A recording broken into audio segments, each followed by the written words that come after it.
सहनाववतु सहनौ भुनक्तु सह वीर्यं करवावहै तेजस्विनावधीतमस्तु मा विद्विषावहै। ओम शांति शांति शांति। वैशेषिक दर्शन की 5वीं कक्षा, वैशेषिक दर्शन के प्रथम अध्याय के प्रथम आनिक के प्रारंभ के 4 सूत्रों को हम देख चुके हैं। आज 5वां सूत्र प्रारंभ करेंगे। पिछले पाठ में से किन्हीं को कुछ पूछना है तो पूछ सकते हैं। हाँ। ओम आचार्य जी, कल जो आप बताए थे सूत्र संख्या 4 धर्म विशेषा प्रसूताद, ये धर्म विशेष शब्द स्पष्ट नहीं हो पाया। ब्रह्ममुनि जी ने जो धर्म विशेष किया है, तो आत्मा में प्रकटीभूत धर्म विशेष, आत्मा में यानी जीवात्मा में प्रकट हुआ धर्म विशेष। पीछे जो धर्म शब्द आया है, अथा तो धर्मम व्याख्यास्यामि या यतो अभ्युदय निश्रेष सिद्धि सा धर्म, वो अलग धर्म है। वो शब्द धर्म, वो शब्द अलग। यहां जो धर्म शब्द कहा गया, आत्मा में उत्पन्न एक धर्म विशेष, एक विशेष प्रकार का धर्म, एक विशेष प्रकार का गुण। यहां धर्म का मतलब गुण, और वो गुण भी आत्मा में जो प्रकट हुआ है विशेष प्रकार का धर्म है, विशेष प्रकार का गुण है। वो कौन सा गुण है? तो आत्मा में ज्ञान का उत्पन्न होना, ज्ञान का उत्पन्न होना। हम किसी भी वस्तु को जानते हैं, देखते हैं, सुनते हैं, चखते हैं, छूते हैं, इन सब से अंदर हमारे को ज्ञान होता है। बाहर वस्तु है, नेत्र के माध्यम से हम देख रहे हैं, लेकिन ज्ञान यहां पर ही नहीं है, नाक में। वो अंदर जाता है बुद्धि, और बुद्धि से फिर आगे हमारे अंदर भी जाता है आत्मा में। जो अंत में आत्मा को बोध होता है, वह आत्मा का जो अंत में बोध होता है, वो जो ज्ञान विशेष है, उसको यहां पर धर्म विशेष कहा है। उस धर्म विशेष से तत्व ज्ञान उत्पन्न होता है। वो भी ज्ञान ही है, लेकिन ठीक ठीक ज्ञान उत्पन्न होता है। वस्तुओं के साधर्म और वैधर्म से, ये वस्तु ऐसी है, इसकी इससे समानता है, इससे इसकी विशेषता है, ये सब होने से हमारे को अंदर आत्मा में जो अलग अलग ज्ञान हुआ, ये ऐसा, ये ऐसा, ये जो ज्ञान हुआ, उससे फिर एक तत्व तात्विक ज्ञान उत्पन्न होता है, ठीक ठीक ज्ञान उत्पन्न होता है। वो तत्व ज्ञान, उससे फिर मुक्ति होती है। तो धर्म विशेष का मतलब आत्मा में प्रकट हुआ ज्ञान विशेष। ज्ञान एक धर्म है, कोई भी गुण धर्म कहलाएगा। यहां ज्ञान धर्म को कहा गया है, उससे तत्व ज्ञान होता है। ये ब्रह्ममुनि जी ने ये अर्थ किया है, धर्म विशेष। हाँ, और कोई? दिलीप जी। ओ आचार्य जी, पृष्ठ संख्या 2 में हाँ, सूत्र संख्या 3 और भाष्य की तीसरी पंक्ति में एक वचन आया है कि तस्मात् धर्म प्रवचन शास्त्रत्वात् वेदस्य प्रमाणत्वं स्वीकुर्वे। मतलब धर्म प्रवचन शास्त्र होने से वेद के प्रमाणत्व को स्वीकार करता हूं। तो अगर वेद, यहाँ पर जो हेतु के रूप में धर्म प्रवचन शास्त्र को पढ़ा गया है, लेकिन अगर कोई शास्त्र अधर्म का प्रवचन कर रहा है, जिसमें कि ये इसको हम अधर्म कहते हैं, तो वो भी तो मतलब प्रामाणिक माना ही जाता है। अधर्म को अधर्म के रूप में प्रवचन कर रहा है, तो उसको प्रामाणिक नहीं माना जा सकता है? माना जा सकता है। इनका प्रश्न इस तरह से है कि जो धर्म के बारे में बता रहा हो ठीक ठीक, वो तो चलो प्रामाणिक हो गया, और जो अधर्म के बारे में भी ठीक ठीक बता रहा हो, ठीक ठीक का मतलब कि ये अधर्म है ये बता रहा हो, वो भी तो हो सकता है। बिल्कुल ठीक है। अब जब मान लो वेद कहता है अक्षयर्मा दिव्य, जुए से मत खेलो, उसका निषेध कर रहा है, जुआ पासा खेलना अधर्म है, तो वो भी उसके अंतर्गत आएगा। तो धर्म किसे कहते हैं? जिससे अभ्युदय निश्रेष की सिद्धि होती है। तो अधर्म को अधर्म बताना भी तो धर्म है। अधर्म को अधर्म कहना, वो धर्म है अधर्म है? अधर्म है, तो वो भी धर्म के अंतर्गत ही आ जाएगा। अधर्म तो वो है जो हमारा धारण नहीं करता है, जो हमारे लिए हानि करता है। जो धर्म को भी अधर्म कहे वो तो अधर्म ही हो जाएगा। इसलिए यथावत जो कहता है, जो चीजें जैसी हैं वैसा कहता है, वो सब धर्म प्रवचन शास्त्री कहलाएगा। जिससे हमारा लाभ होता है उसका ही कथन वहां पर होने से वो प्रामाणिक है। ठीक है, और कोई? बोलिए। सूत्र ओम, सूत्र क्रमांक 2 में जो अभ्युदय शब्द आया है, अभ्युदय। अभ्युदय शब्द, इसके संबंध में मेरी कुछ जिज्ञासा है। आज के संदर्भ में सामान्य आदमी धर्म का पालन करके भी अर्थ और काम की केवल इतनी पूर्ति कर पाता है कि रोटी कपड़ा मकान से आगे नहीं बढ़ पाता। माइक को सामने रखिए थोड़ा। तो क्या वह उसका अभ्युदय है? दूसरी बात, जो कवि हैं, लेखक हैं, संत हैं, ऋषि हैं, वे धर्म अर्थ और काम का सहारा लिए बिना भी बड़ा काम करते हैं। तुलसी की रामचरितमानस झोपड़ी में लिखी जाने पर भी सारे विश्व के अंदर अभ्युदय के रूप में स्वीकृत है। तो संतों का अभ्युदय और गृहस्थों का अभ्युदय, इस संबंध में धर्म कैसे मदद करता है और किस रूप में हमारी सहायता करता है? तो देखिए, पहला तो है कि जो व्यक्ति सामान्य रोटी कपड़ा मकान से अपना बस जीवन चला पा रहा है, क्या उसको अभ्युदय कहेंगे? एक अंश में अभ्युदय कहेंगे। रोटी कपड़ा मकान से अपना काम चला रहा है मतलब रोटी की कमी नहीं है, कपड़े की कमी नहीं है, घर की कमी नहीं है, उसकी आवश्यकता के अनुसार मिल रहा है। अगर आवश्यकता से कम है तो यह अभ्युदय नहीं कहलाएगा, और कहेंगे भी तो वो आंशिक कहलाएगा। जितनी आवश्यकता है उससे थोड़ा सा अगर अधिक है हमारे पास में तो यह अभ्युदय कहलाएगा। जितनी आवश्यकता है उससे थोड़ा अधिक है तो अभ्युदय कहलाएगा। विद्यालयों में जितने विद्यार्थी आवश्यक हैं बैठ सकते हैं, उससे थोड़ी जगह खाली है, अभी सीटें खाली है विद्यालयों में, यह अभ्युदय कहलाएगा। बसें रेलें चल रही हैं, जितने व्यक्ति बैठ सकते हैं और थोड़ी सी जगह खाली है तो यह अभ्युदय कहलाएगा। लेकिन यदि उनमें इतनी भीड़ है जितनी बैठने की जगह है उससे ज्यादा लोग हैं, अब यह अभ्युदय नहीं है, उसमें कमी है। चिकित्सालय में जितने चिकित्सक होने चाहिए, रोगियों के देखने के लिए, रहने के लिए जो ठीक उचित स्थान होना चाहिए, आराम से देख सकें, नहीं है वहां तो भीड़ इतनी ज्यादा, क्रम ही नहीं आता है, चिकित्सक भी बहुत जल्दी जल्दी देख रहा है, यह अभ्युदय नहीं है। जितनी हमारी आवश्यकता होती है उससे थोड़ा अधिक है, यह अभ्युदय। ऐसा सब जगह पे लगेगा। अब किसकी कितनी आवश्यकता है उसमें अंतर हो सकता है। आवश्यकता इच्छा के अनुसार, इच्छा भी अनंत होती है वैसे तो, लेकिन एक आवश्यकता की दृष्टि से मैं ये कथन कर रहा हूं। इच्छा के तो कमी हमेशा रह सकती है, आवश्यकता की दृष्टि से ठीक ठाक हो, उचित स्वास्थ्य आदि की दृष्टि से अनुकूल हो, उसको अभ्युदय के अंतर्गत ले लेंगे। उससे कम है तो उतनी तो कमी मानी ही जाएगी। दूसरा, आपने कहा कि साधु संत आदि जो हैं, जो कुछ पुस्तक लिखते हैं, कविता लिखते हैं, तो ये बुद्धि का अच्छा होना भी तो एक अभ्युदय है। शरीर का अच्छा होना भी अभ्युदय है, इंद्रियों का अच्छा होना अभ्युदय है, बुद्धि का अच्छा होना अभ्युदय है, यश का मिलना अभ्युदय है, दूसरों से समर्थन का मिलना अभ्युदय है, प्रेम का मिलना अभ्युदय है। ये सब चीजें अभ्युदय के अंतर्गत आती हैं। केवल भौतिक वस्तुएं ही नहीं, ये सब अभ्युदय में आती है। अब किसी व्यक्ति में कुछ अभ्युदय होता है, किसी में कुछ अभ्युदय होता है, इन सबको अभ्युदय के अंतर्गत लेंगे। और कुछ साधु संत है, मान लो वो कम में ही काम चलाते हैं, उनको अधिक की आवश्यकता भी नहीं है, जितना चाहिए उतना है, बस संतुष्ट हैं उसमें। बाकी अपनी वो साधना करते हैं, साहित्य साधना है, चाहे आध्यात्मिक साधना है, कला की साधना है, उतने जो उनको साधन चाहिए, कागज चाहिए, लेखनी चाहिए, वाद्य यंत्र चाहिए, जो जो चाहिए वो अभ्युदय है। और कोई बोलिए। तीसरे सूत्र में वेद की प्रमाणता के लिए हेतु दिया है, तद्वचनात् धर्म प्रवचन शास्त्र होने से। तो ये हेतु कैसे बनेगा वेद की प्रमाणता में? जो चीज धर्म का कथन करती हो, जिसमें धर्म का कथन किया गया हो, वो हमारे लिए प्रामाणिक होती है, क्योंकि वो उचित है, हमारे लिए हितकर है।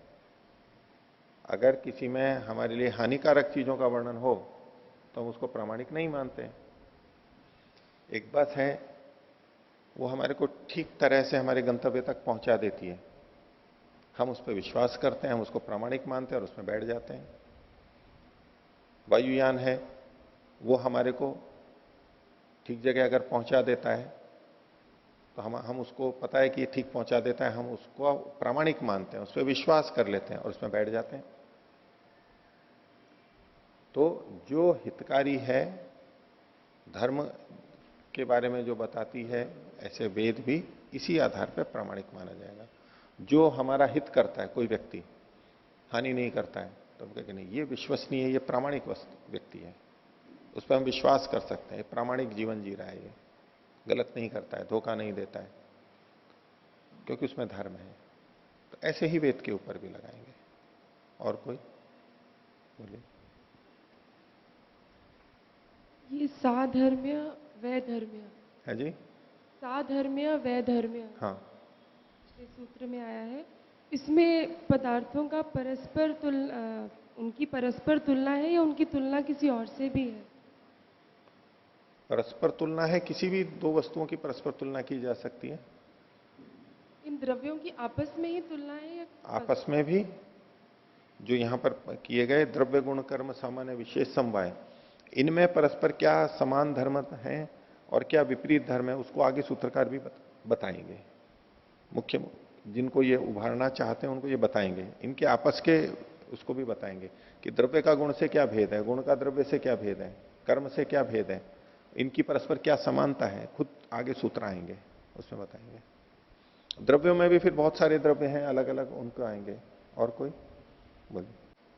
हाँ जी आचार्य जी, एक ही वस्तु कभी धर्मी बन जाती है और कभी धर्म बन जाती है। हाँ। एक ही वस्तु कैसे से हाँ, उसको देखो। जैसे पुष्प है, हाँ, पुष्प गंध है, हम्म, तो गंध धर्म है हाँ। और पुष्प धर्मी है, तो फिर एक दूसरा आपस में कैसे बन जाएंगे? जैसे ठीक है, गंध। इसमें तो आपस में नहीं बनाएंगे। देखो, पहले तो यहां धर्म और धर्मी शब्द का अर्थ लेना पड़ेगा। यह विशेष संदर्भ में वो बात कही थी। आपने फूल और उसकी खुशबू का उदाहरण दिया। फूल धर्मी और उसकी गंध धर्म, इन दोनों के बीच में यही संबंध रहेगा हमेशा। फूल की गंध हमेशा धर्म ही रहेगी, फूल हमेशा धर्मी ही रहेगा। ये बदल नहीं जाएंगे आपस में कि गंध तो धर्मी बन जाए और पुष्प धर्म बन जाए, ऐसा नहीं होगा। ठीक है, यहां तो नहीं होगा। अब उसकी गंध को अगर निकाल लिया हमने, ठीक है, किसी को भपके के द्वारा तिर्यक पातन डिस्टिलेशन तड़का करते हैं ना, रस निकाल लेते हैं, गर्म करके गंध निकाल लेते हैं, उसको भाप बनती है, फिर ठंडा कर लेते हैं, अर्क निकालना जो बोलते हैं। और फूलों का अर्क निकाल लिया, अर्क निकाला तो अर्क निकला तो गंध निकली ना वहां से, और उसको इकट्ठा कर लिया मान लो। अब ये क्या हो गया? अब वो जो अर्क निकला है उसके अपने गुण धर्म है, तो जो निकला है वो अब धर्म से धर्मी बन गया, धर्मी बन गया और उसके फिर अपने गुण हैं। इसको यूं आप यूं देखो, गन्ना है तो गन्ना एक लंबा चौड़ा जितना रंग रूप वाला होता है वो है, मीठापन उसका धर्म है। अब उससे रस निकाल करके और गुड़ या चीनी बना ली, तो गुड़ और चीनी मिठाई तो है, किसका धर्म है ये? गन्ने का, गन्ने के धर्म के रूप में कह लो। अब गुड़ और चीनी आ गई, अब गुड़ किस रंग का है? पीले रंग का, और चीनी कैसे रंग की है? सफेद। ये पीला और सफेद धर्म हुए ना, किसके हुए? गुड़ और चीनी के। तो जो मीठा गन्ने का धर्म था, अब वो एक धर्मी के रूप में आ गया। ये मोटे उदाहरण दे रहा हूं मैं इनको समझाने के लिए। वैसे अगर यूं जिस तरह से मैंने वहां पर बोला था वो ये कि मिट्टी धर्मी है और वो चूर्ण के रूप में है, पाउडर के रूप में है, ये उसका धर्म है। ठीक है। अब वही मिट्टी जब पिंड के रूप में आ गई, लौंदा बन गई, तो मिट्टी ही धर्मी है और पिंड उसका धर्म है। पिंड उसका धर्म है मिट्टी का। लेकिन अगर किसी ने पिंड लेकर के एक बना रखा है और फेंका या रखा, तो बोले वहां क्या रखा हुआ है? पिंड रखा हुआ है। कितना भार का है? इतने भार का है, इस रंग का है, इस आकार प्रकार का है। ये अगर जो कह रहे हैं वो किसके गुण बता रहे हैं हम? ये किसके धर्म? पिंड के बता रहे हैं। पिंड के बता रहे हैं ना। तो जो पिंड धर्म था, मिट्टी धर्मी था और पिंड धर्म था, अब पिंड को ही अब हम धर्मी के रूप में देख रहे हैं। और पिंड में कैसा आकार प्रकार है, भार है, स्पर्श है, रंग है, ये पिंड के भी धर्मों को देख रहे हैं। तो पिंड मिट्टी की दृष्टि से तो धर्म था, लेकिन इन अन्य गुणों की दृष्टि से देखने लगेंगे तो वो धर्मी बन जाएगा। ऐसे ही मिट्टी धर्मी था, घट एक उसका धर्म था। लेकिन अब घड़े को ही हम देख रहे हैं, घड़ा एक द्रव्य है, एक धर्मी है, और घड़े में पानी का रुकना, रंग, रूप, रस जो भी है उसके, वो उसके धर्म कहलाते हैं। तो ये अपेक्षा से कथन किया जाता है, एक दूसरे की अपेक्षा से, एक दूसरे की अपेक्षा से। इसको सामान्य और बहुत स्थूल उदाहरण मैं आपको दूं कि दादा, पिता और पुत्र, ये तीन मान लो हैं। तो पुत्र जो है बीच, एक तो दादा हो गए, एक व्यक्ति हो गए, उनका बेटा और उनका भी बेटा। तो ये जो बीच वाला है, ये पुत्र है या पिता है? पुत्र है या पिता है? अपने पिता की दृष्टि से तो वो पुत्र है और अपने पुत्र की अपेक्षा से पिता है। तो अगर यूं कहें कि पुत्र भी कभी पिता बन जाता है, तो ये कौन सी बात हुई जो पुत्र पिता कैसे बन जाता है? बोले पुत्र पिता बन जाता है और पिता पुत्र बन जाता है। अगर मैं ये कहूं कि पुत्र पिता बन जाता है और पिता पुत्र बन जाता है, ठीक है, तो बोले ऐसे कैसे होगा? मतलब दशरथ पिता थे और राम पुत्र थे, ये तो ठीक है। अब राम तो पिता बन जाएंगे और दशरथ पुत्र बन जाएंगे, ये कैसे हो सकता है? ये कैसे हो सकता है? उलट कैसे सकते हो? तो जो आप पूछ रहे थे पुष्प और उसकी गंध, तो उलट कैसे हो सकती है? उलट की बात नहीं है, ये सापेक्ष है। दशरथ अपने पिता की तुलना में पुत्र हैं और राम की तुलना में पिता है। तो दूसरे की अपेक्षा से ये बदला जाता है धर्म और धर्मी भी। इसलिए एक ही वस्तु भी धर्म भी बन सकती है, धर्मी भी बन सकती है, अपेक्षा से कथन होता है। और कोई बोलिए। धर्म और धर्मी के विचार में जैसे पुष्प को लेते हैं तो पुष्प धर्मी है और गंध उसका धर्म है, गुण है। जब हम गंध के बारे में विचार करेंगे तो गंध धर्मी होगा और उसके तीक्ष्णता या सौम्यता आदि जो गंध के धर्म हैं वो अब धर्म बन जाएंगे और गंध धर्मी बन जाएगा। कह सकते हैं, एक मोटे कथन में कह सकते हैं, लेकिन वास्तव में यहां एक सिद्धांत आगे आएगा कि गुण में गुण नहीं रहता है। गुण में गुण नहीं रहता है। तो तीक्ष्णता भी एक गुण है, पर यहां जो गुण कहे गए हैं, यहां आगे कुछ गुण गिनाए जाएंगे, उनकी ये कुछ विशेषताएं। जैसे आपने गंध का कहा, गंध भी बहुत तरह की होती है। रस है तो रस भी बहुत तरह का होता है, और मधुरता भी बहुत तरह की होती है। गुलाब की गंध भी लेंगे तो वो भी बहुत तरह की होती है, दूर से हल्की, तीव्र आदि। ये उसकी मात्रा की न्यूनाधिकता है, मात्रा की न्यूनाधिकता है। एक तरह से उसकी विशेषता कह सकते हैं। पर यहां जो धर्मी शब्द का और धर्म शब्द का प्रयोग किया, ये खासतौर से कार्य द्रव्यों के लिए किया है। कार्य द्रव्यों के लिए जो मूल प्रकृति से बने हैं, वो मूल प्रकृति के धर्म कहलाएंगे सारे के सारे, और आगे के द्रव्यों की दृष्टि से वो धर्मी कहलाते हैं। बाकी किसी भी गुण को हम धर्म के रूप में भी कह सकते हैं। उस रूप में गंध भी एक धर्म है, उस शब्द का भी प्रयोग किया जाता है। उसके गुण विशेष कह सकते हैं सामान्य रूप से। ठीक है आपने। ठीक है जी। अभी उदयवीर जी के भाष्य में 13वें पृष्ठ पर दूसरे अनुच्छेद में नीचे से तीसरी पंक्ति, मन को साधने की उस प्रक्रिया का नाम योग अथवा समाधि है। इस प्रक्रिया से आत्मा को जो दिव्य सामर्थ्य जागृत हो जाता है उसी को यहाँ धर्म विशेष कहा गया है। तो पहले जो सूत्र से जो निकल रहा है सीधा सीधा, साधर्म्य वैधर्म्याभ्याम धर्म विशेष प्रसूतात्, तो ये तो योगजन्य समाधि की बात कर रहे हैं। ये व्याख्या में भेद है, व्याख्या का भेद ही कहेंगे कि कौन सा धर्म विशेष है। उनकी दृष्टि इस तरह की है कि ये जो वर्णन है द्रव्य गुण कर्म आदि के, फिर इनके साधर्म्य वैधर्म्य के, ये जो वैशेषिक दर्शन में बताए जाएंगे वो कहां से आए? बोले धर्म विशेष से उत्पन्न हुए हैं। अर्थात ऋषि ने, कणाद ऋषि ने या पूर्व ऋषियों ने समाधि से उनका ज्ञान प्राप्त करके फिर कथन किया है, और हम इनके साधर्म्य वैधर्म्य से को देखेंगे तो हमारे अंदर भी तत्व ज्ञान उत्पन्न होगा और हमारी मुक्ति होगी। क्योंकि इस सूत्र के अंदर धर्म विशेष प्रसूतात् सबसे पहले दिया हुआ है और तत्व ज्ञानात् निश्रेयसम तत्व ज्ञानात् बाद में दिया हुआ है।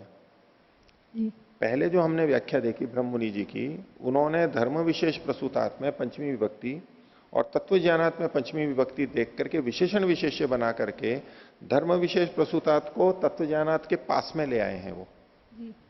वैसे सूत्र की रचना देखेंगे तो धर्म विशेष प्रसूतात् सबसे पहले कहा गया है।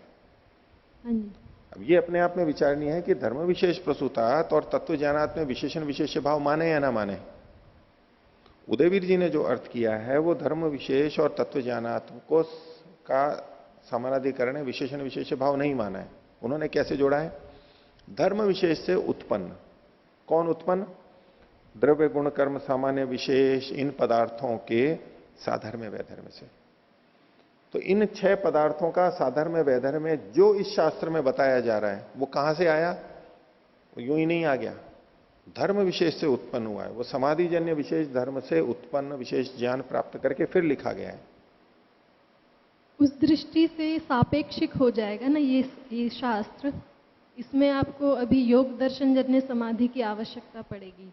ये शास्त्र मात्र अभ्युदय निश्रेयस का कारण नहीं बन सकता। नहीं, इसको ऐसा नहीं समझिए। जिसने इस ग्रंथ को लिखा है, ठीक है, वो उसके अंदर धर्म विशेष से उत्पन्न ये 6 पदार्थों के साधर्म्य वैधर्म्य को यहां प्रस्तुत किया गया है। ये जो धर्म विशेष है ये पढ़ने वालों के लिए नहीं कहा जा रहा है। जिसने इसको लिखा है वो कैसे ये लिख पाए 6 पदार्थ और उनके साधर्म्य वैधर्म्य को, उन्होंने कैसे जाना, उनकी ज्ञान का स्रोत क्या है? बोले वो धर्म विशेष से उत्पन्न हुए थे। योगत समाधि जन्य ज्ञान से उन्होंने कुछ देखा, जाना और फिर ये किया। ये उस संदर्भ में कह रहे हैं उदयवीर जी। तो सापेक्ष कुछ नहीं है। जिसने जाना धर्म विशेष से, इनको जाना, और इनके साधर्म्य वैधर्म्य से तत्व ज्ञान किनको होगा? वो हमारे को होगा, और उससे निश्रेयस हमारा होगा। उन्होंने वो धर्म विशेष से जाना है। ये व्याख्या है उनकी।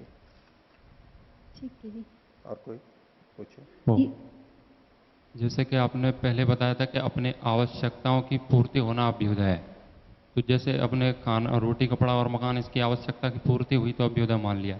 लेकिन जैसे मैंने अपनी आवश्यकता समझी कि मुझे एक गुरुकुल बनाना है, तो उसमें अगर धन की कमी पड़ती है, उसमें पूरी अपनी पूर्ति नहीं हो पा रही है, तो अपनी आवश्यकताओं की पूर्ति होना अभ्युदय मानेंगे, या अपनी गुरुकुल वाली जो आवश्यकता है उसकी पूर्ति न होने को अभ्युदय नहीं मानेंगे? मतलब नहीं हो पाया तो इच्छाओं की पूर्ति को अभ्युदय कहते हैं या आवश्यकताओं की पूर्ति को? आवश्यकताओं की पूर्ति को कहते हैं।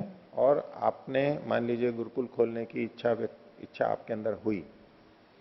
एक तो इच्छा होती है यथार्थ में कि समाज में गुरुकुल खोलने की आवश्यकता है, मानव के हित के लिए आवश्यकता है, और इस कारण से आपकी इच्छा हुई है, तो अब ये तो आवश्यकता के अंतर्गत आएगा। ठीक है, तो बहुत सारी इच्छाएं हमारी आवश्यकता के अनुसार बनती है, तो वो तो आवश्यकता की पूर्ति ही माना जाएगा, और अगर उसमें कमी है तो उतना हमारा अभ्युदय कम है ये मानेंगे। ठीक है, आवश्यकता है लेकिन हम कर नहीं पा रहे हैं, हम उपलब्ध नहीं करा पा रहे हैं, ये अभ्युदय की कमी है कि हम सबको गुरुकुलीय शिक्षा उपलब्ध नहीं करा पा रहे हैं। ये अभ्युदय की न्यूनता है हमारी। अध्यापक पूरे नहीं है, सुविधाएं नहीं है, ये अभ्युदय की कमी मानी जाएगी। लेकिन इसका यह अर्थ नहीं है कि कोई भी इच्छा होती रहे और उसको कहें कि हमारी आवश्यकता है।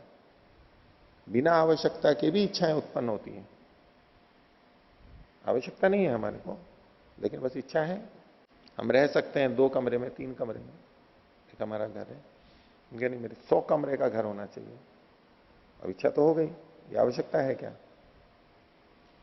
100 जोड़ी कपड़े होने चाहिए, 1000 जोड़ी चप्पल होनी चाहिए, बोले मेरे को आवश्यकता है। मेरे को क्योंकि मेरे को अलग अलग दिन अलग अलग पहनना है, मतलब साल में एक बार एक जोड़ी पहननी है, ये मेरी आवश्यकता है। भाई ये आवश्यकता कहां से हो गई आपकी? औचित्य देखा जाएगा, विचार पूर्वक किया जाएगा। हाँ। और जैसे कि अभी आपने ये व्याख्या की, ये यहाँ तक तो समझ में आता है, लेकिन जैसे एक व्यक्ति अपने पूरे जीवन में जैसे राष्ट्र के विषय में कोई कुछ करना चाहता है, तो एक गुरुकुल नहीं है और बहुत सारी कमियां हैं, तो उनकी पूर्ति के लिए मुझे तो लगता है कोई व्यक्ति एकदम पूर्ति नहीं कर सकता, तो उसका तो अभ्युदय होगा ही नहीं, तो इसका मतलब निःश्रेय से हो ही नहीं सकता उसका। जी, अगर वो कामनाएं बढ़ाता जा रहा है, उतनी उतनी अभ्युदय में न्यूनता मानी जाएगी, उतनी उतनी अभ्युदय में न्यूनता मानी जाएगी। लेकिन जितना हो चुका है उतना तो अभ्युदय हो गया, उतना तो मानना ही पड़ेगा। जब तक पूर्ण अभ्युदय नहीं होता तब तक निःश्रेय से नहीं होगा। नहीं नहीं, ऐसा नहीं है। ये जो संसार का अभ्युदय है, अब आप उसको यूं देखिए कि जितना भी अभ्युदय हुआ हमारा, एक घर बन गया हमारा, हमने कुछ कार्य किया, कुछ पुस्तकें बांटी, कुछ को शिक्षा दी, ठीक है, हमारा कुछ धन यश हो गया, उतना तो अभ्युदय है। और उसको अब हमारे व्यक्तिगत जीवन से देखना होगा कि इससे हमारा जीवन ठीक चल पा रहा है, नहीं चल पा रहा है। राष्ट्रीय परिप्रेक्ष्य में अलग है, यहां जो ये बात है ये व्यक्तिगत परिप्रेक्ष्य में अधिक है, क्योंकि निःश्रेयस भी होगा वो व्यक्तिगत होगा, तो यहां अभ्युदय भी व्यक्तिगत ही कहा जा रहा है। लेकिन राष्ट्र की दृष्टि से हम देखेंगे तो वो सामाजिक उदाहरण बनेंगे कि हमारे को ये चीजें होनी चाहिए। अब निःश्रेयस तो सामूहिक चीज नहीं है, अकेली ही है। अभ्युदय दोनों तरह का हो सकता है, व्यक्तिगत भी और समाज का, परिवार का, राष्ट्र का, विश्व का, वो सब हो सकता है। और कोई बोलिए। ओम, आपने कहा समान धर्म और विपरीत धर्म का ज्ञान होना ही विशेष धर्म है।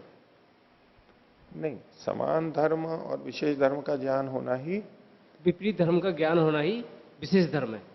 ये वैधर्म्य को कहा गया। साधर्म्य में समान धर्म को जानते हैं, इसमें भी वो है, इसमें भी वो है। जैसे कि हम सब बैठे हैं भाई, हमारे सबके 2-2 आंखें हैं, ये समान धर्मता है। हम सांस लेते हैं, ये समान धर्मता है, ठीक है। लेकिन विपरीत धर्म यानी भिन्न धर्म, हमारे रंग अलग अलग हैं, हमारे आकार प्रकार अलग अलग हैं, ये भिन्नता है ना, ये वैधर्म्य है हमारा। कोई युवा है, कोई वृद्ध है, कोई बालक है, ये सब क्या है?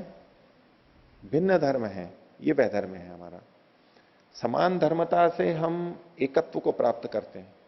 भी हम सब मनुष्य हैं, हम जो मनुष्यत्व पहचानते, भाई हम सब मनुष्य हैं, ये कैसे जाना हमने? समान धर्मता के। गाय भी खड़ी है, भैंस भी है, कुत्ता भी है, बैल भी है, और तब उनको तो हम मनुष्य नहीं कहते हैं। हम कुछ को ही, कुछ प्राणी तो वो भी हैं। तो जिस आधार पे हम एकत्व का भान करते हैं कि ये सब मनुष्य हैं, ये तो कहलाता है साधर्म्य। कुछ समानता देख रहे हैं ना, अन्यों से भिन्न हो गया, समानता हम आपस में देख रहे हैं। लेकिन यहां भी हम सबको अलग अलग पहचानते हैं। ये इनका नाम ये है, इनका नाम ये है, ये अलग है, ये यहां रहते हैं, ये करते हैं, सबके अलग अलग है ना। एक होते हुए भी हम कैसे भेद कर पा रहे हैं कि ये अलग है, ये अलग है? हम पहचानते हैं ना। हम एक से हमने रुपए लिए और दूसरे को दे दें कि हाँ तुम्हारे से रुपए लिए थे, ऐसा तो नहीं करते ना। जिससे लिए थे उसी को लौटाते हैं, उसी से व्यवहार करते हैं। जिसने हमसे मांगा है हम उसी को देते हैं। ये कैसे पहचानते हैं? हम दूसरे पे क्यों नहीं कर जाते? कि हमारे को वैधर्म्य का भी पता है, विपरीत धर्म यानी भिन्नता भी पता है। आकार प्रकार रंग रूप की भिन्नता से हम पहचानते हैं। तो जिस कारण से हम एक को दूसरे से अलग कर पाते हैं, पहचान पाते हैं कि ये यही है, ये वो नहीं है, दूसरा नहीं है, ये अलग है, ये कहते हैं वैधर्म्य, भिन्न धर्मता। हाँ, अब पूछो, कुछ बचा है तो। ओम, समान धर्म और विपरीत धर्म, जैसे कोई अनुकूल है और प्रतिकूल है, कह सकते हैं। अनुकूलता प्रतिकूलता मत बोलो इसको। अनुकूलता प्रतिकूलता यहां तात्पर्य नहीं है। समान धर्म में जैसे मैंने आपको कई चीजों के उदाहरण दिए, मान लो ये चश्मा है और ये इसका खोल है, दो चीजें हैं। समान धर्म भी है ना इसमें, दोनों दिख रहे हैं, दोनों को पकड़ सकते हैं, दोनों को स्पर्श कर सकते हैं, दोनों में भार है, लेकिन भिन्नता भी है ना। तभी तो पहचान रहे हैं कि ये चश्मा है, ये इसका खोल है। कैसे पहचाना? आप इसको क्यों नहीं चश्मे का खोल कह देते और इसको क्यों नहीं चश्मा कह देते? भिन्न धर्म है, भिन्न आकार प्रकार हैं, भिन्न कार्य हैं इनके, इसे दिखता है, इससे नहीं दिखता है। बस इतना। अनुकूलता प्रतिकूलता मत बोलिए। साधर्म में मतलब अनुकूलता ऐसा नहीं है। साधर्म में मतलब अनुकूलता ये नहीं है। अब साधर्म में तो प्रतिकूलता भी हो सकता है या नहीं? अब मान लो परमात्मा यदि हम सबको बिल्कुल एक जैसा बना देता तो एक जैसे तो बन जाते, तो हमारे को कितनी कठिनाई हो जाती पहचानने में, पहचान ही नहीं सकते थे। अब थोड़े से जुड़वा होते, एक जैसे होते, उसी में ही हमारे को कई बार भ्रांति हो जाती है, और सारे एक जैसे हो जाते, तो हम कैसे पहचान पाते? तो साधर्म में भी प्रतिकूल हो सकता है, और वैधर्म में ये हमारे लिए प्रसन्नता की बात है। अब देखो, सारी सब्जियों का स्वाद एक जैसा होता साधारण में तोरई खा लो, करेला खा लो, आलू खा लो, सब एक जैसे होते, तो ये हमारे को अनुकूल नहीं होता। अब भिन्नता है, सबका रस अलग अलग है, गंध अलग अलग है, ये अनुकूल है प्रतिकूल है? वैधर्म में अनुकूल है ना। हमारे को अलग अलग सब्जी, अलग स्वाद, अलग गंध हमारे को मिलती है, अलग अलग पोषण हमारे को मिलता है।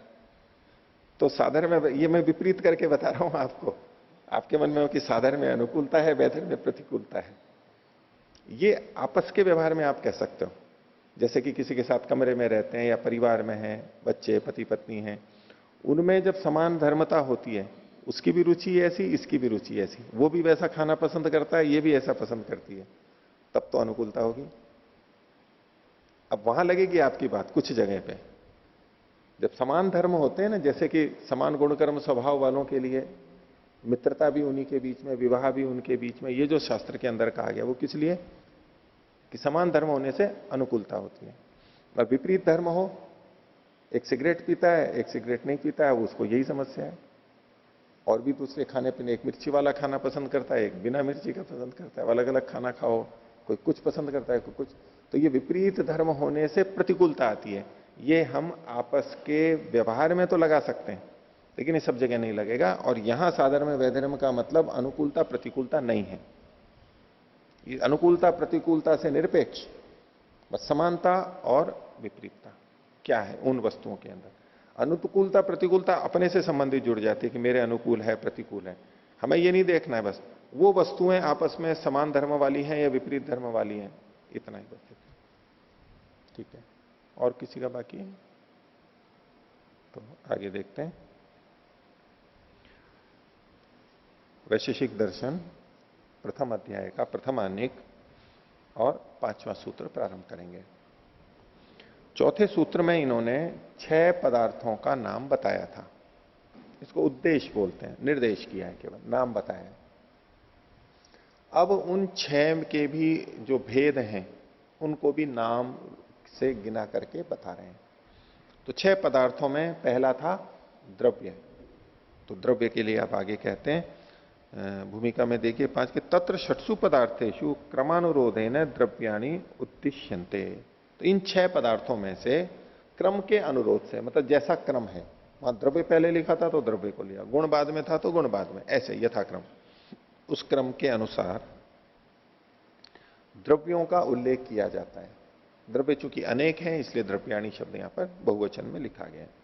वो कौन कौन से हैं?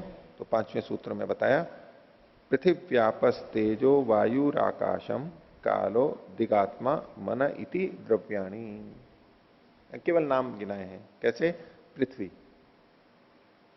दूसरा आप, आप मतलब जल, तेज यानी तो अग्नि, वायु और आकाश, ये 5 तो हम जिनको महाभूत कहते हैं, भूत कहते हैं, ये 5 हो गए। इसके अलावा काल, काल मतलब समय, दिग, दिग मतलब दिशा, तो पूर्व दिशा, पश्चिम दिशा, ऊपर नीचे, ये सब।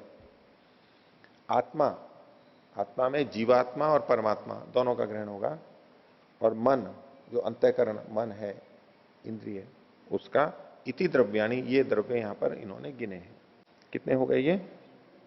9। 5 महाभूत हैं और काल, दिशा, आत्मा और मन, ये 4 मिला करके 9 द्रव्यों का उल्लेख किया है। इनके बारे में यहां पर चर्चा करेंगे। तो सूत्र का अर्थ बिल्कुल स्पष्ट है, ऐसे ही लेना है कि ये 9 द्रव्य कहलाते हैं, इनको द्रव्य कहते हैं। ठीक है, सूत्र स्पष्ट है। आगे देखिए, इसके भाष्य में भी इन्होंने, पुस्तक में तो सूत्र को ही लिखा है, इसमें जो अलग अलग लिखा है ना, पृथ्वी, आपः, तेजः, वायु, आकाशम, कालः, दिक्, आत्मा, मनः इति द्रव्याणि, और फिर बाद में संस्कृत में खोल दिया इसी को, पृथ्वी, आपा, अग्नि, वायु, आकाश, काल, दिक्, दिशा, दिक् को ही खोल दिया, दिक् दिशा, यानी दिक् को ही खोला इन्होंने, आत्मा, मन इत्येतानि द्रव्याणि नव संति, ये द्रव्य 9 होते हैं। 9 द्रव्यों को गिनाया गया। ये जो द्रव्य शब्द है, द्रव्य, इनको द्रव्य क्यों कहते हैं? तो उसकी कई व्याख्याएं होती हैं कि भाई इसमें द्रु धातु है,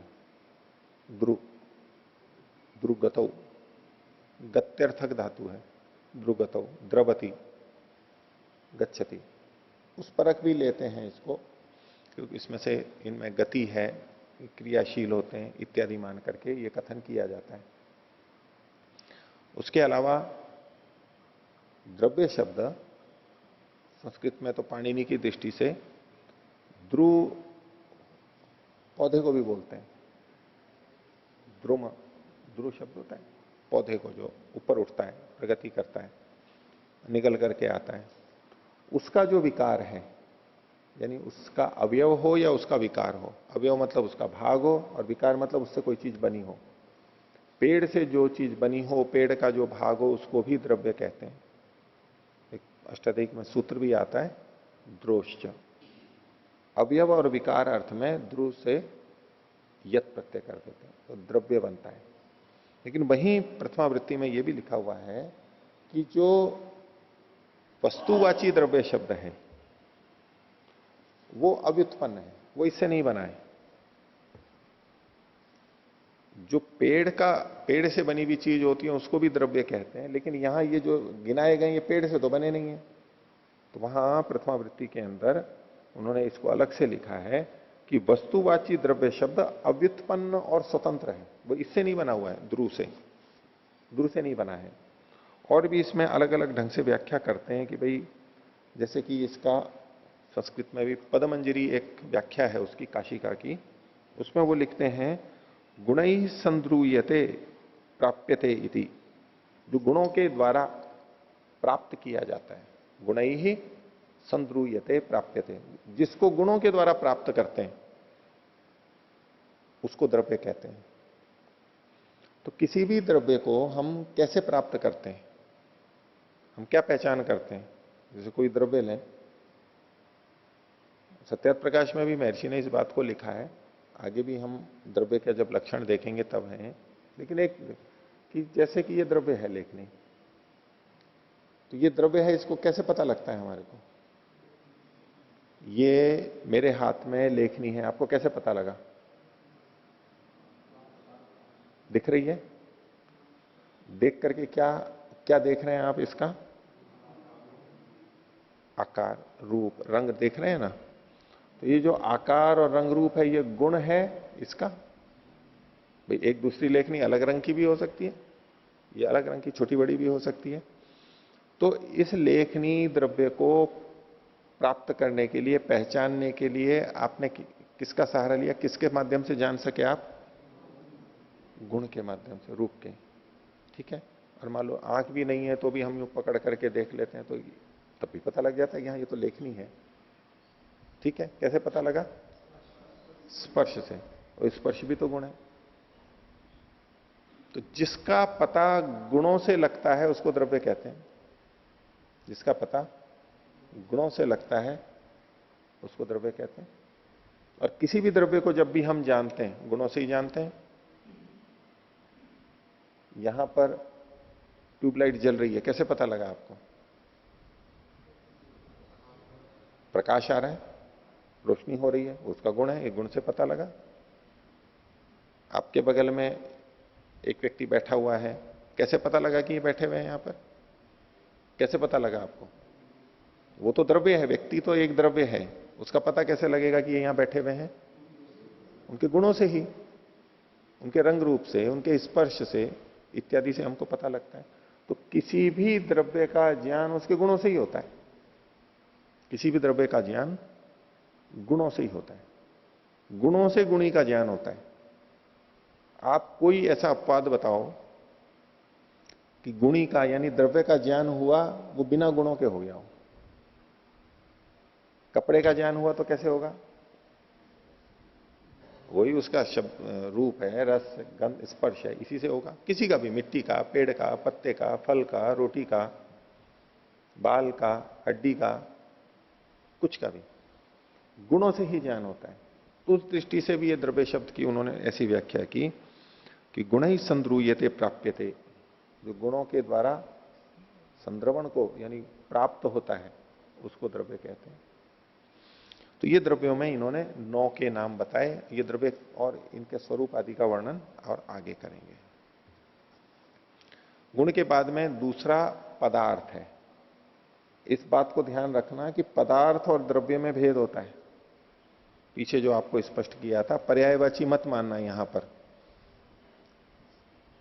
अन्य समाज में पदार्थ और द्रव्य एक जैसे माने जाते हो, वहां के व्यवहार के लिए अलग हो सकता है, वहां उस ढंग से व्यवहार कर लेना। लेकिन जब शास्त्र को हम पढ़ रहे हैं तो हमारे को द्रव्य बोलना है तो द्रव्य ही शब्द बोलेंगे, और पदार्थ बोलना है तो पदार्थ ही बोलेंगे। जब जो इसको कहना हो उसी शब्द का प्रयोग करेंगे, पारिभाषिक शब्द है। तो 6 पदार्थों में द्रव्य का नाम बता दिया, द्रव्यों के नाम बता दिए। अब गुणों के नाम बता रहे हैं। गुणः उच्यन्ते, गुणों के बारे में बताया जा रहा है। तो गुणों के भी नाम केवल यहां पर बताए जा रहे हैं। तो छठा सूत्र है रूप रस गंध स्पर्शाः, ये 4 बताए। रूप, रूप का मतलब आंख से जिसको देखते हैं हम जानते हैं। रस, जिसको हमको जीभ से पता लगता है हमारे को। गंध, नासिका से जिसका हमें पता लगता है। और स्पर्श, त्वचा से छूने से जिसका हमारे को पता लगता है। ये 4 बताए। इसके अलावा कहा संख्या। संख्या भी एक गुण है। संख्या बहुवचन है तो 1 2 3 4 5 जो है ये भी एक गुण है। ये वस्तु है, ये कितनी है? एक है। तो ये एक किसके अंदर है? इस ये एक भी एक गुण है। ये 5 हैं, ये 10 हैं, ये 100 हैं, ये भी गुण माना गया है। तो संख्या भी गुण है।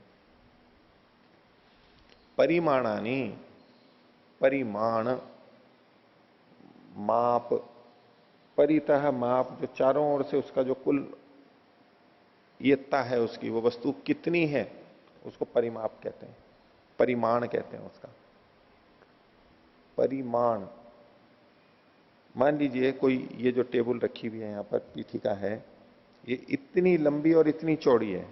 ये क्या है? इसका परिमाण है। नाप करके बता दिया इतना परिमाण है, लंबाई चौड़ाई, इसका घेरा फैलाव जितना है वो सबको बता देते हैं, इतना परिमाण है। इस भवन का कितना परिमाण है, कितना लंबाई चौड़ाई हॉल है, ये उसका परिमाण है। यज्ञशाला का हो गया, तालाब का हो गया, पृथ्वी का हो गया, एक परमाणु का हो गया, सूर्य का हो गया, पूरे सौरमंडल का हो गया। ये इनका फैलाव आदि कितना है, ये कहलाता है परिमाण। कितने फैले हुए हैं, इसको परिमाण कहते हैं। दूसरा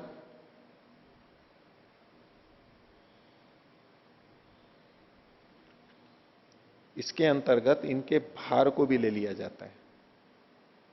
जैसे हम तरल द्रव्य को नापते हैं, 1 लीटर 2 लीटर आजकल जो नापते हैं, तराजू पे तोलते हैं 1 किलो 2 किलो इत्यादि, क्विंटल आदि। ये भी भार की दृष्टि से या आयतन की दृष्टि से, द्रव पदार्थों को तो हम आयतन की दृष्टि से देखते हैं, ठोस पदार्थों को कुछ को हम भार की दृष्टि से देखते हैं।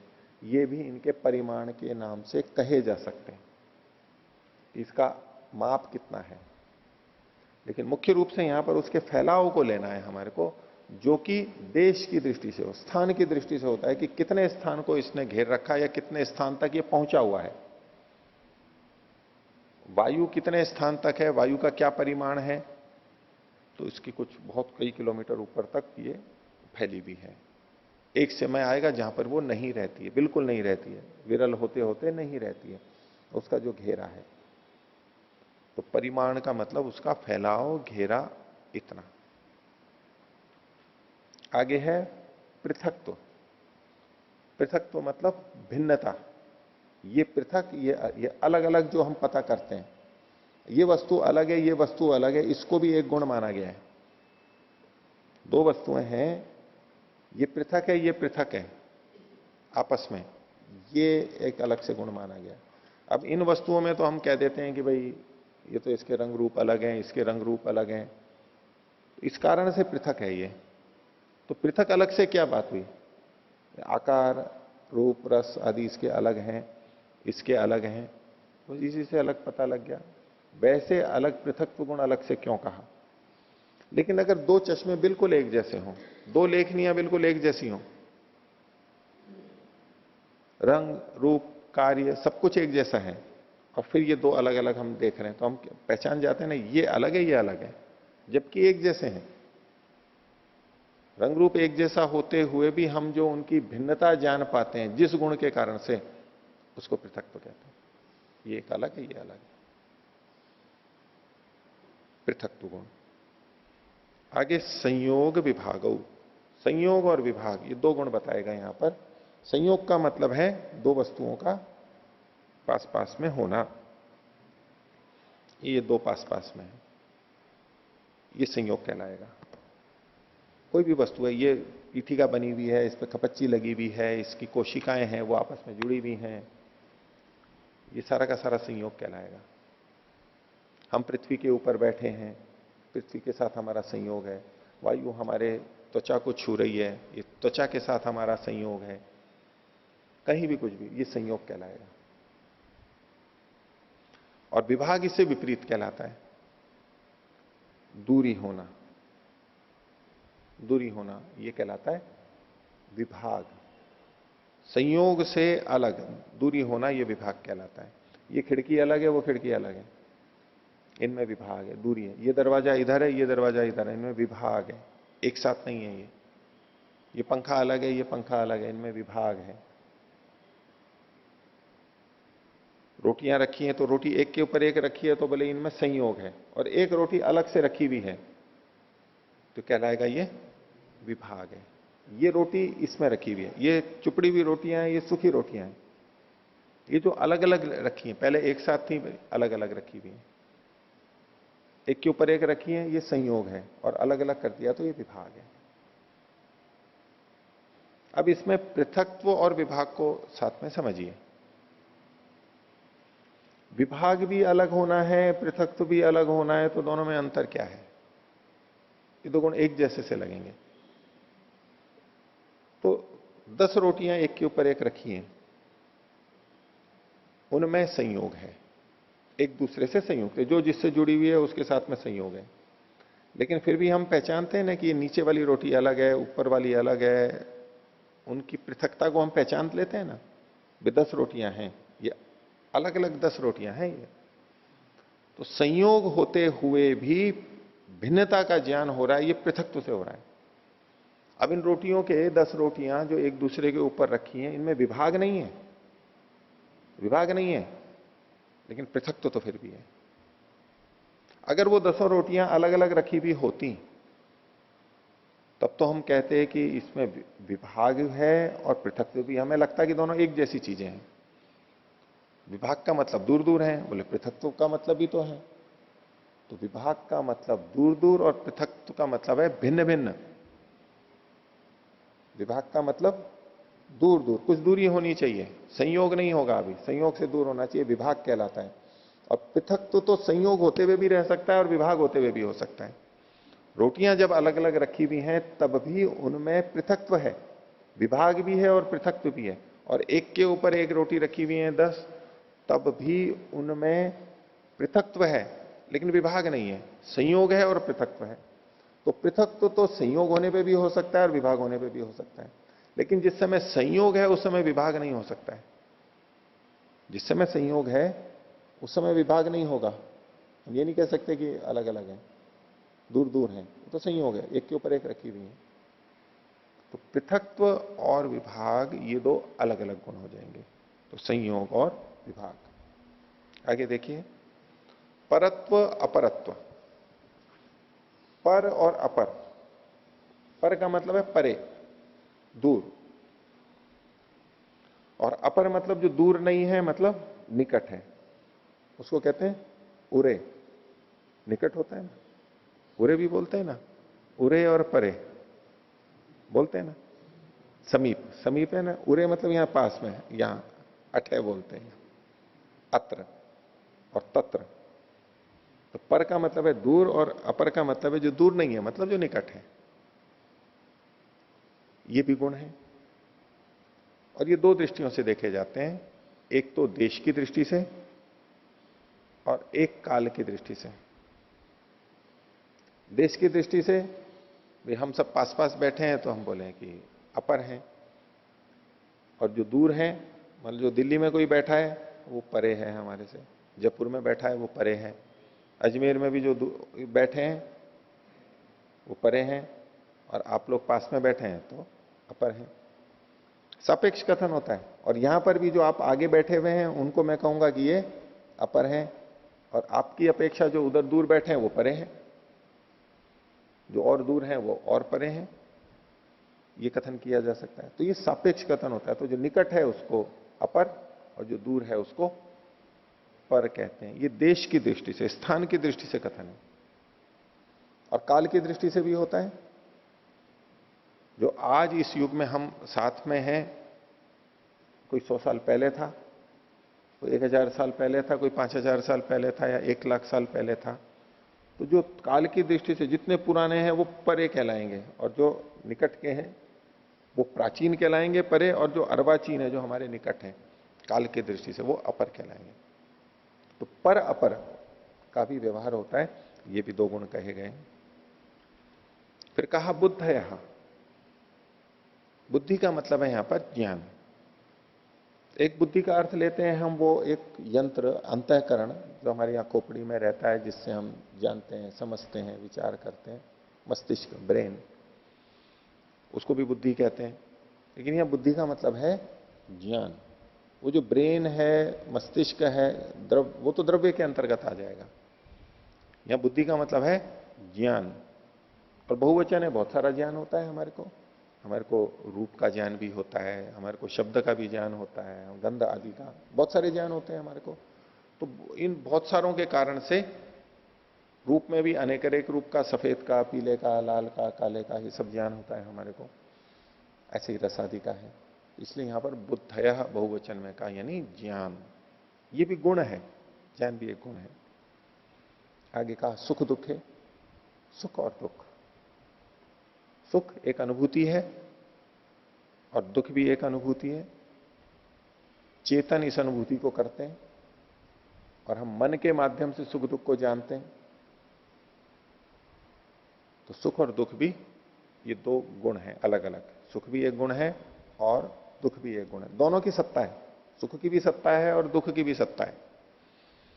कई बार कहते हैं कि भाई दुख का ना होना ही सुख है, और कई बार सुख का ना होना ही दुख है। ऐसा अनुभव आ जाता है ना। लेकिन दुख की अपनी स्वतंत्र सत्ता है और सुख की भी अपनी स्वतंत्र सत्ता है। सुख किसे कहते हैं? अनुकूल संवेदना को सुख कहते हैं। जो हमारे अनुकूल पड़ती है, जिसके जो अनुकूल पड़ती है, जो वो जो एक अनुभूति होती है कि ये मेरे अनुकूल है, वस्तु, व्यक्ति, कोई गुण, कोई स्थिति, उससे हमारे अंदर एक बोध उत्पन्न होता है, वेदना, संवेदना होती है, अनुभूति होती है, उसको सुख कहते हैं। और जो हमारे प्रतिकूल संवेदना होती है उसको दुख कहते हैं। सुख और दुख। आगे है इच्छा द्वेषो। इच्छा और द्वेष। इच्छा का मतलब हमारी कोई कामना, इसको प्रीति शब्द से भी कहा जाता है, जिसको हम चाहते हैं। इच्छा मतलब चाहना, कामना। प्रीति, जिसको हम, प्रीति जिसके प्रति होती है उसको हम चाहते हैं। और द्वेष का मतलब है अप्रीति, जिसको हम नहीं चाहते हैं, जिसको हम हटाना चाहते हैं। जो हमारे को अनुकूल होती है उसको हम चाहते हैं, उसकी इच्छा करते हैं, और जो हमारे को अनुकूल नहीं होती है उसके प्रति हम अनिच्छा करते हैं, अप्रीति करते हैं, उसी को द्वेष कहा गया। राग और द्वेष कह सकते हैं, इच्छा और द्वेष, लेकिन वो दूसरे अर्थों में भी चला जाता है। यहां इच्छा और द्वेष का मतलब प्रीति अप्रीति, चाहना और ना चाहना, इस रूप में यहां पर लेंगे। एक भाव हमारे अंदर रहता है, ये भी गुण है, इच्छा और द्वेष। और प्रयत्नाश्चय और प्रयत्न, प्रयत्न शब्द गुण के रूप में यहां पर पढ़ा गया है। एक हम प्रयत्न यानी मेहनत करते हैं, हाथ पैर मारते हैं, हाथ पैर के मारने को, कोई डूब रहा है तो बोले प्रयत्न करो, हार रहा है तो खेल में तो कहले और प्रयत्न करो, लक्ष्य प्राप्त नहीं हुआ है बोले और प्रयत्न करो। ये जो प्रयत्न शब्द बोला जाता है हम सामान्यतः किस अर्थ में देखते हैं, क्रिया के रूप में देखते हैं। लेकिन ये क्रिया का संदर्भ विषय नहीं है, ये गुण का संदर्भ है, ये ध्यान रखने की बात है। क्योंकि 6 पदार्थों में से द्रव्य गुण कर्म, पहला द्रव्य है, अभी गुण की चर्चा चल रही है, कर्म तो अभी आगे आएगा। तो ये प्रयत्न किसमें जो लिखा गया है, गुण के अंदर लिखा गया है, ये क्रिया के अंतर्गत नहीं लेना है। लोक में भले ही हम ऐसा बोलते हो, ये आत्मा का एक गुण होता है। इच्छा के बाद में प्रयत्न एक आत्मा का गुण होता है, जिससे कि मन इंद्रियों में फिर क्रियाएं होने लग जाती हैं।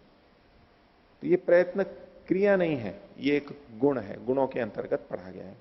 तो इस प्रकार से ये जो गुण कुल मिलाकर के कितने हो गए, 17 गुण हुए।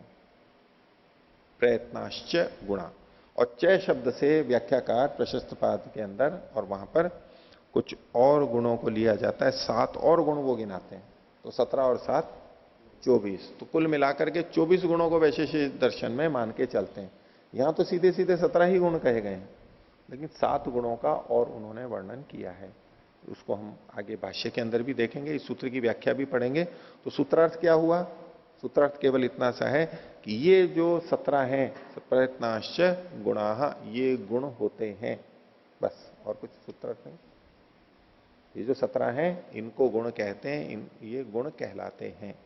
ये गुणों का परिगणन संख्या कर दी गई है, उद्देश्य कर दिया, नाम बता दिया गया है।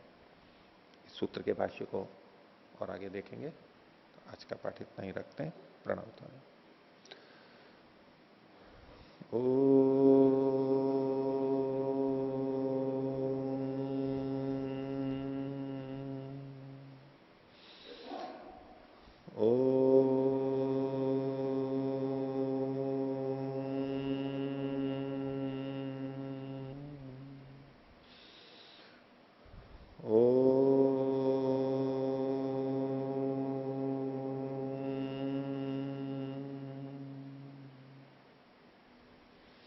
सभी को सादर अभिवादन। ओम।